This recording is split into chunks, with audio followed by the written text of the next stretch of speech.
இன்னைக்கு எங்க வீட்ல என்ன சமையல் தாங்க பார்க்க போறோம். இன்னைக்கு எங்க வீட்ல இந்த மீன் தாங்க சமைக்க போறோம். பாருங்க எவ்வளவு பெருசுன்னு பூங்குழல் மீன் அவ்வளோ சூப்பரா இருக்குங்க.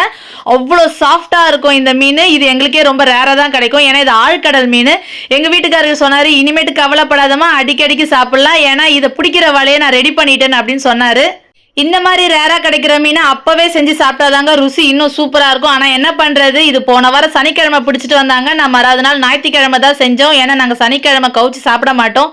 மீனை வெட்ட ஸ்டார்ட் பண்ணும்போது என்னவோ நல்லா தாங்க இருந்தது. அதுக்கப்புறம் தான் யோசிச்சேன், அடடா கடையிலேயே கொடுத்து கிளீன் பண்ணியிருக்கலாமே. ஏன்னா மீன் அவ்வளோ சாஃப்ட்டுங்க, ரொம்ப சாஃப்டா இருந்தது. எனக்கு அந்த முள்ளை வெட்டுறது மட்டும் ரொம்ப கஷ்டமா இருந்தது. சைஸ்ல வேற ரொம்ப பெரிய மீனுங்க. பாருங்க இதான் மீன் குடல்ல இருந்து எடுத்த மீனோட ஈரல். இது பாருங்க, இது மீனோட தலை. மீனோட ஹார்ட் எங்க இருக்கும்னு நிறைய பேர் கேட்டிருக்கீங்க. பாருங்க இந்த இடத்துல இப்படி கையை வச்சு எடுத்தா மீனோட ஹார்ட் வரும். இதுதான் மீனோட ஹார்ட். நான் ஏற்கனவே நிறைய வீடியோல காமிச்சிருக்கேன்.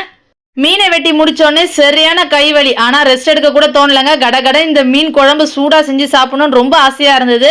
அதனால குழம்புக்கு தனியா வறுக்கிறதுக்கு தனியா நான் பிரிச்சு வச்சுட்டேன். பாருங்க புளி கரைச்சல்ல வெங்காயம் போட்டாச்சு, பச்சை மிளகாய் போட்டாச்சு, கூடவே 2 தக்காளி போட்டுட்டு உப்பு, குழம்பு மிளகாத்தூள் நம்ம வீட்டில் அரைச்சோம் இல்லைங்க, அந்த மிளகாத்தூள் போட்டு ஒரு பெனைஞ்சிட்டு, நிறைய பேர் சொல்றீங்க தண்ணியா இருக்கும்ட்டு. ஆனா இந்த குழம்பு செஞ்சு முடிக்கும் போது பாருங்க இந்த குழம்பு எப்படி இருக்கும்ட்டு.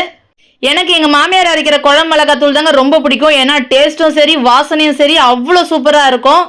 ஒரு பாத்திரத்துல எண்ணெய் ஊற்றி கடுகு பொரிஞ்சதுக்கு அப்புறமா தட்டி வச்ச பூண்டு, கொஞ்சமா வெங்காயம், கொஞ்சம் கருவேப்பிலை போட்டுட்டு நல்லா செவக்க விடுங்க. நல்லா ப்ரௌன் ஆகணும். இந்த மாதிரி ப்ரௌன் ஆனதுக்கு அப்புறமா ரெடி பண்ணி வச்சிருக்க புளி கரைச்சலை ஊற்றி மூடி வச்சிடுங்க. மீன் குழம்பு ரொம்ப முக்கியமானது என்னன்னா, மிளகாய் தூள் வாசனை போற வரைக்கும் நம்ம தட்டை திறக்கவே கூடாது. இந்த பக்கம் வறுக்கிறதுக்காக நான் மீனை ரெடி பண்ணி வைக்கிறேன். கொஞ்சமா தட்டி வச்ச பூண்டு அது கூட சேர்த்துறேன். இப்போ குழம்புல மிளகாத்தூள் வாசனை எல்லாம் போயிடுச்சு. நான் குழம்புக்குன்னு எடுத்து வச்சு இந்த மீன் இதுல சேர்த்துறேன். மீனை போட்டதுக்கு அப்புறமா கிண்டக்கூடாது. லைட்டா இந்த பக்கம் அந்த பக்கம் தள்ளி விடணும். பாருங்க கரண்டியில ஒட்டிடுச்சுன்னா மீன் குழம்பு ரெடி ஆயிடுச்சு. இந்த பக்கம் மீன் வறுக்கிறதுக்கு ஸ்டார்ட் பண்ணிட்டேன். வறுக்கும் போதே பூண்டு தட்டி போட்டதால அவ்வளோ ஒரு மனங்க சூப்பரா இருந்தது. எத்தனை பேர் இந்த மீனை சாப்பிட்ருக்கீங்க இல்லை பார்த்துருக்கேன் அப்படின்னு சொல்லிட்டு கமெண்ட் செக்ஷன்ல சொல்லுங்க. மீன் வறுக்கிறதுக்கு நான் தனியாக எந்த மசாலாவும் சேர்க்க மாட்டேன். குழம்பு செஞ்சேன் பார்த்தீங்களா, அதே குழம்பு மிளகாத்தூள் தான் வச்சு தான் மீனை வறுப்பேன். அவ்வளோ சூப்பராக இருக்கும். பாருங்க குழம்பும் ரெடி, மீன் வறுவலும் ரெடி. இதுக்கப்புறம் என்னங்க வேணும், போய் சாப்பிட வேண்டியதுதான்.